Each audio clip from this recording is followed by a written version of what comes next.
এখন বাবা ছেলেকে বলছে, খোকা ওই যে ব্যক্তি আমার কাছে টাকা পায়, তা সে যদি এসে বলে বাবা কোথায়, তুই বলবি বাবা বাড়িতে নাই।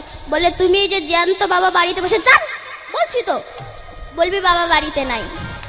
এখন চিটিংবাজ মতো বাবা ছিল তো, ঘরে এসে শুয়ে পড়েছে কথা মুড়ি দিয়ে। যখন ওই মুন্ডুটা ঢাকা দিতে গিয়েছে তখন পা বেরিয়ে গিয়েছে। এখন টাকার মালিক এসে বলছে, এই খোকা তোর বাবা কই রে? বলে বাবা বাড়িতে নাই। বলে এক্ষুনি দেখলাম, বলে চলে গেছে। বলে আরে ওই যে ঠ্যাং দেখা যাচ্ছে, ঠ্যাং কার?